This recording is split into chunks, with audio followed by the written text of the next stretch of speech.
तो रूस को दी गई ट्रंप की डेडलाइन समाप्त हो चुकी है। यूक्रेन पर रूस के भीषण हमले अभी भी जारी हैं, लेकिन ट्रंप की हिचक देखिए कि उन्होंने अभी तक कोई ठोस फैसला नहीं लिया है। रूस पर प्रतिबंधों का ऐलान नहीं हुआ है, ना ही रूस पर टैरिफ लगाए, ना ही रूस का तेल ढोने वाले शैडो फ्लीट पर एक्शन लिया है। रूस के हमलों से यूक्रेन में विनाश हो रहा है और ट्रंप मौन है। लेकिन रिपोर्ट यह है कि ट्रंप अपने सबसे करीबी सलाहकार से विमर्श कर रहे हैं, और वो कौन है जानते हैं आप? वो हैं अमेरिका की फर्स्ट लेडी मेलानिया ट्रंप। अब ट्रंप सीज फायर लागू कराने की कमान अपनी पत्नी को सौंपने वाले। देखिए मिस्टर प्रेसिडेंट ने मिसेस ट्रंप को फ्रंट पर लाने का फैसला आखिर किया क्यों है।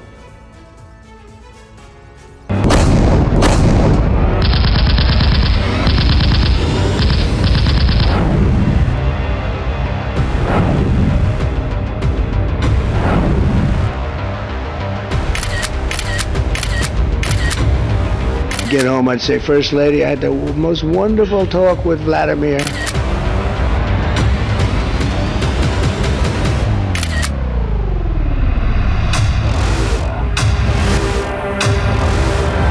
मॉस्को में विटकॉफ, यूक्रेन पर विस्फोट।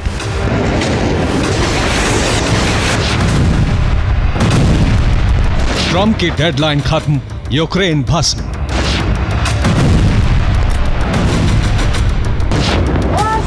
पुतिन का ब्लफ, निराश हुए ट्रंप। 6 अगस्त की दोपहर को ट्रंप के विशेष दूत मॉस्को पहुंचे।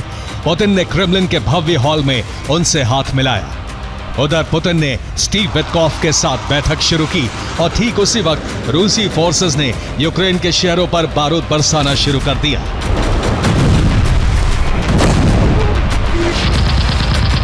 सात अगस्त की शाम को स्टीव विटकॉफ मॉस्को से वॉशिंगटन के लिए रवाना हुए और पुतिन ने फिर ऐसे ही हमले यूक्रेन पर शुरू कर दिए।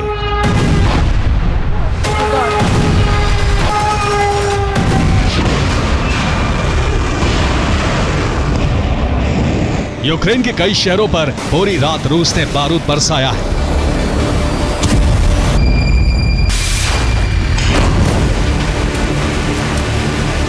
ये इस बात का संकेत है कि पुतिन युद्ध नहीं रोकने वाले हैं। ट्रंप के विशेष दूत पुतिन को मनाने में नाकाम रहे। ये इस बात का सबूत है कि ट्रंप की डिप्लोमेसी फेल हो गई। ये इस बात का सबूत है कि ट्रंप के प्रतिबंधों से रूस पर कोई फर्क नहीं पड़ता। ये इस बात का सबूत भी है कि ट्रंप का हर दांव नाकाम हो चुका है। तो अब ट्रंप क्या करेंगे? ट्रंप का अगला प्लान है मेलानिया ट्रंप।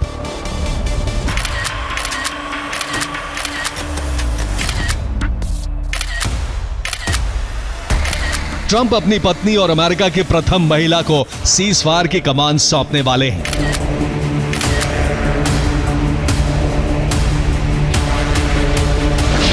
क्योंकि ट्रंप पहले भी इसके संकेत दे चुके हैं। Times I'd get home, I'd say, First Lady, I had the most wonderful talk with Vladimir. I think we're finished. And then I'll turn on the television, or she'll say to me one time, wow, that's strange because they just bombed a nursing home.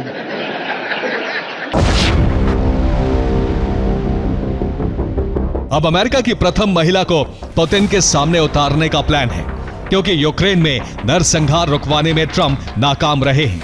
उनकी तमाम कोशिशों के बाद भी Putin ने 7-8 अगस्त को Ukraine पर भीषण हमले किए हैं।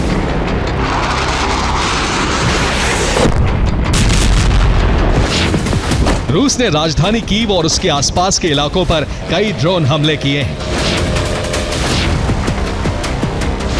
इन हमलों से कीव में कई इमारतें ध्वस्त हो गई हैं। कीव के बाहरी इलाकों में कई जगह आग भड़कने की रिपोर्ट है। कीव और उसके आसपास के इलाकों में रेस्क्यू ऑपरेशन जारी है।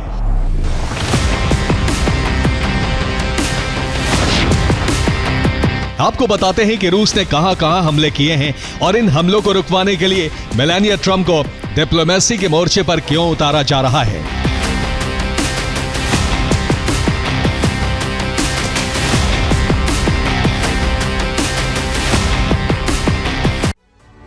तो ट्रंप की डेडलाइन खत्म होने से पहले 7 अगस्त और डेडलाइन खत्म होने के बाद 8 अगस्त को रूस ने पूर्वी यूक्रेन से लेकर मध्य यूक्रेन तक ड्रोन हमले किए।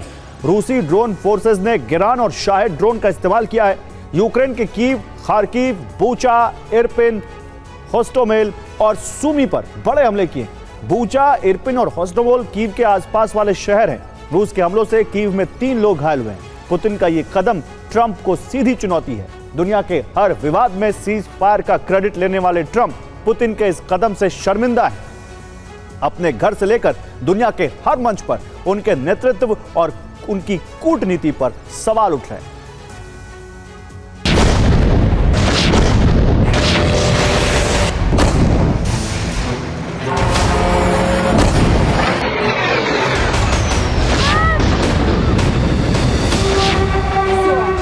इसीलिए डोनाल्ड ट्रंप ने सीज फायर की कमान अपनी पत्नी मेलानिया ट्रंप को देने का फैसला किया है, क्योंकि मेलानिया पुतिन और ट्रंप की चर्चा पर पहले से संदेह जताती रही हैं। ये बात खुद सार्वजनिक तौर पर ट्रंप कह चुके हैं। I go home, I tell the First Lady, and I spoke to Vladimir today. We had a wonderful conversation. She said, "Oh, really? Another city was just hit." So it's like, अब माना जा रहा है कि Trump ने Putin को समझने में गलती कर दी, लेकिन मेलानिया पहले ही यह समझ चुकी थी कि ट्रंप उनकी रणनीति को भांप नहीं पाए। पुतिन ने ट्रंप से सकारात्मक बातचीत की, झूठे आश्वासन दिए, लेकिन फैसला अपने मन से किया।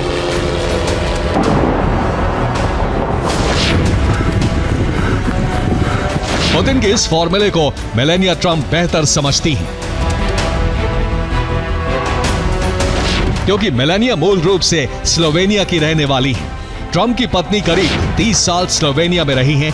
माना जाता है कि मेलानिया की सलाह के बाद ही ट्रंप ने यूक्रेन को हथियार सप्लाई बहाल की थी। इसके साथ ही सीज फायर की डेडलाइन रखने के पीछे भी मेलानिया का दिमाग था। अब तक सिर्फ वार्ता हो रही थी, लेकिन इस डेडलाइन से पहली बार यह साफ हो गया है कि पुतिन केवल झूठा भरोसा दे रहे थे। अब जब पुतिन अपने रुख से हटने को तैयार नहीं है, तो मेलानिया अब ट्रंप के मामले को सीधे हैंडल करने जा रही है, क्योंकि व्हाइट हाउस के अधिकारी ये कहने लगे हैं कि ट्रंप की नीति और नेतृत्व पर पुतिन ने अब तक की सबसे बड़ी चोट की है। और व्हाइट हाउस के अधिकारी नाम सार्वजनिक ना करने की शर्त पर कह रहे हैं कि पुतिन के व्यवहार से ट्रंप बहुत आहत हैं। उन्होंने पुतिन के साथ रिश्ते पर भरोसा किया था। ट्रंप ने सोचा था कि पुतिन आसानी से मान जाएंगे, लेकिन पुतिन ने ट्रंप का फायदा उठाया। बातचीत के बाद भी पुतिन ने ट्रंप को धोखा दिया। ट्रंप अंतर्राष्ट्रीय मंच पर शर्मिंदा हुए हैं।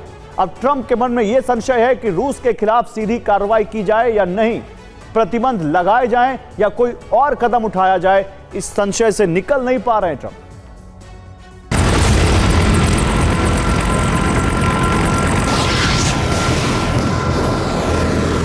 डेडलाइन खत्म हो चुकी है और इसके साथ ही ट्रंप की दबंग और बॉस वाली छवि भी, क्योंकि सत्ता संभालने के बाद ट्रंप ने पूरे यूरोप को अपनी नीतियों के समर्थन में झुका दिया।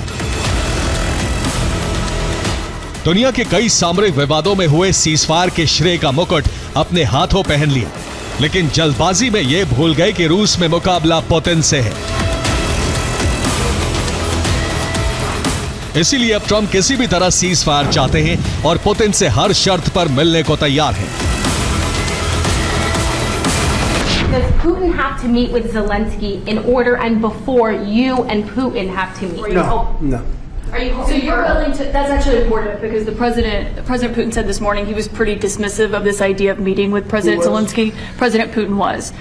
So for you to meet with him, he doesn't have to agree to meet with Zelensky. Is that what you're saying? No, he doesn't. No. So when do you think that meeting? They would like to meet with me, and I'll do whatever I can to stop the killing. पहले white house ने कहा था कि Putin Trump की मुलाकात होगी तो Zelensky भी साथ रहेंगे, लेकिन अब ट्रंप इस पर सहमत हैं कि वो अकेले ही पुतिन से मिलने को तैयार हैं। माना जा रहा है कि इसके पीछे भी मेलानिया का दिमाग है, क्योंकि वो चाहती हैं कि किसी भी तरह युद्ध विराम की वार्ता जारी रहे ताकि ट्रंप की छवि को बचाया जा सके।